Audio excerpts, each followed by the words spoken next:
Hidden Hearing by Lee Young Lee takes place in his home as he's having sort of an internal questioning with himself about the role of religion and God and sort of God's ability to predetermine and prescript sort of fate and his role in sort of predetermining our lives. This sort of self-questioning that Lee has is sort of carried out through his use of nature, elements of nature to sort of symbolize God, and also sort of allusions to God, sort of show his authorial intentions of showing that fate is necessarily predetermined, and there's little that people can do to sort of have control. So he starts off the poem saying that God slips his likeness of me under his pillow.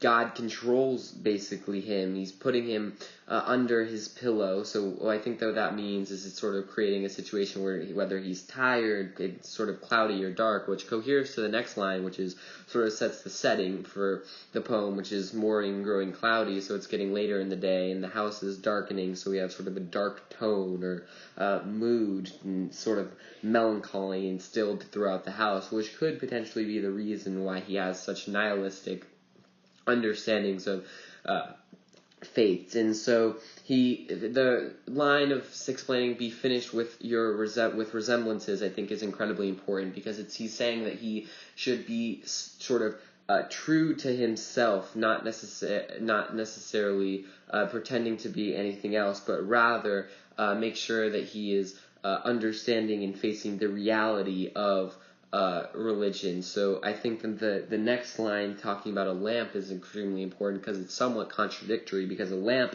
is sort of supposed to provide the truth. You think of light is something that is true, the reality, and a lamp is supposed to provide that, but he says that the lamp hides the light. And I think that the lamp in this instance is Lee sort of not necessarily he's creating this false reality where he doesn't think that fate is predetermined or that he has control over life, when in reality that's not necessarily true. Now, the next line talks about a voice and not necessarily the wind. In many of Lee Young Lee's poems, a voice sort of is a reference to religion and its ability to sort of carry significance. Now, what's interesting here is that he says that it's not the wind, it can't carry anything, but it has such big significance. So it's just spoken word in its belief, yet it has the power to sort of transform a country. It is able to make land a place by sort of adding meaning to its creating sort of laughter, which shows that it has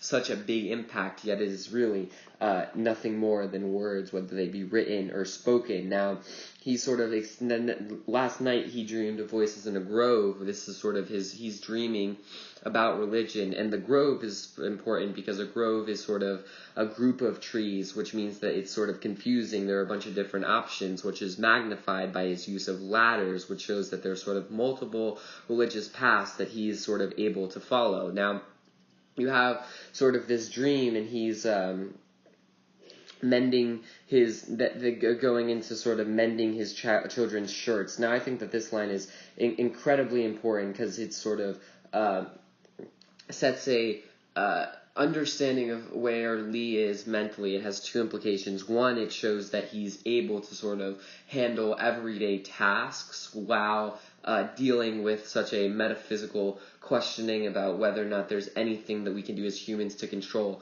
But it also shows that there's sort of the consistency of his thinking, how he's always thinking of sort of big questions, is doing these sort of everyday tasks. He is persisting to think about the existence of a religion, and that predetermines our fate. Now, when he says that he's worrying if the light would last, that just shows more sort of aspects, that there's sort of aspects of human reality that we're not necessarily able to control. And this is sort of furthered by his explanation of nodding along with the trees, that it's sort of, he can't control anything. There's nothing that he can do. He's merely a branch being blown along the path of uncontrollability. Now, he's sort of counting the seconds between lightning and thunder, with death to further things to come. So it's sort of when in situations like a storm like this, there's really nothing that that humans can do, but be at the whim of nature and God. He's doing all that he can of counting the seconds and sort of determining the distance, but that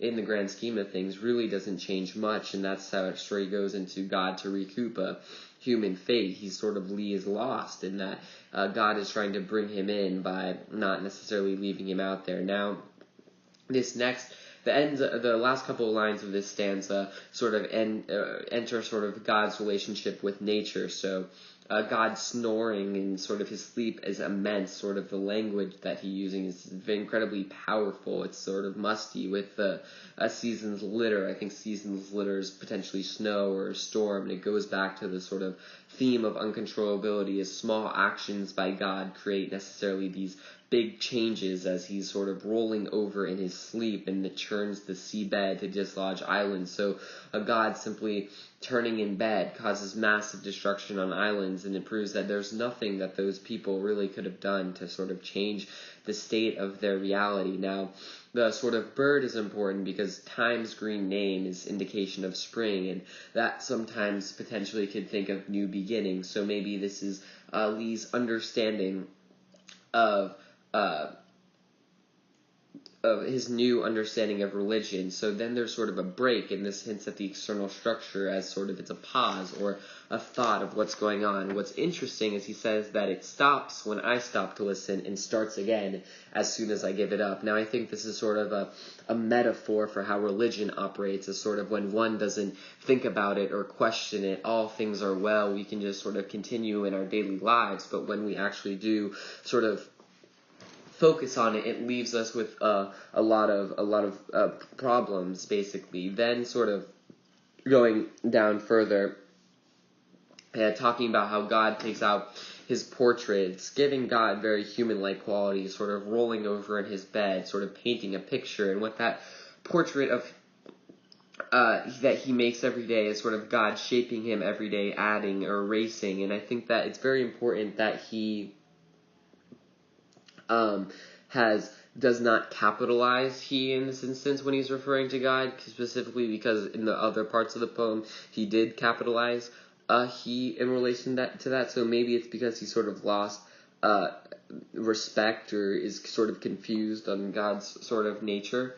But then sort of the rhetoric of black is interesting in contrasted to a butterfly, because traditionally when we think of a butterfly, we think of bright colors, but sort of the use of black is incredibly nihilistic. It's dark, and sort of the metaphor that he gives is that God basically has a book of insects, and we are simply one of those insects that God is able to pin there. It stays there. We stay here. But what God does is he sort of adds new information to it and discovers it and creates it and crafts it. So it's sort of, we cannot change necessarily anything that we have. We're only at the whim of sort of what God is able to do. And sort of with that, he sort of decides to end it there in terms of how we sort of lack control over the things that are occurring around us.